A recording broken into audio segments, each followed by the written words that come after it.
live in historic Market Square. Well, the month of May brings rain and flowers to South Texas, but it's also American Stroke Month. Baptist Health System Stroke Director is educating the public on the risk factors and signs of a stroke. Michele Patterson, welcome, welcome. Hi, thank you. All right, let's talk about the signs of a stroke, because there's an acronym to help, right? There is. So recognizing stroke is actually really easy. You can use the acronym B FAST so that you can recognize a stroke. So B is for balance, sudden loss of balance or dizziness. E is for eyes, so sudden double vision or loss of vision. F is for face, so facial weakness, particularly on one side of the face.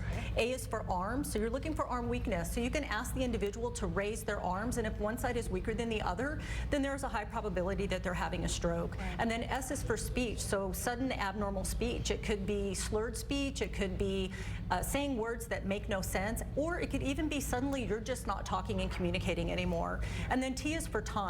Any one of these symptoms is considered an emergency, so you should call 911, get to the hospital quickly. All right, and then so once you're there getting care, what is the treatment?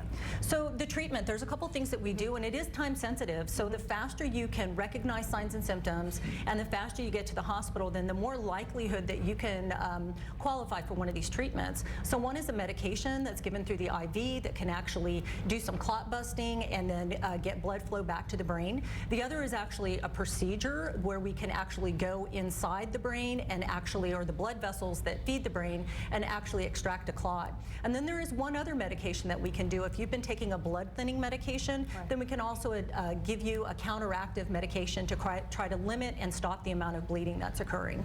What kind of prevention can you do? So it's really important to remember that stroke can happen to anyone at any age at any time. So we really do have to look at our lifestyle. When we look at the #1 risk factor, and also nationwide, and then also here in our community, hypertension or uncontrolled hypertension, uncontrolled high blood pressure is the #1 risk factor.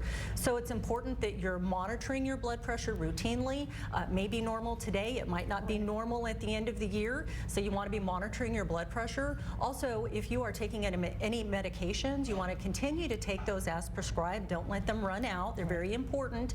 And then also keep any dental or medication or medical appointments, because that also gives you an opportunity throughout the year to have your blood pressure monitored. Okay. And what advice would you give to people after a stroke? Well, life after stroke is definitely possible. The faster we can treat a patient, then the less likely they will have a disability, or at least we can minimize the amount of disability. But regardless of the amount of disability that you're left with, it's very important for survivors of stroke to find their community. So we really recommend getting involved in support groups. It helps reestablish your life purpose. It gives you an opportunity to talk about your experiences collectively, and most importantly, celebrate all of the achievements that you make during that recovery time. All right, Michele, thank you so much. To learn more about stroke treatment services, just call 321 or visit the website baptisthealthsystem.com/brain. All right.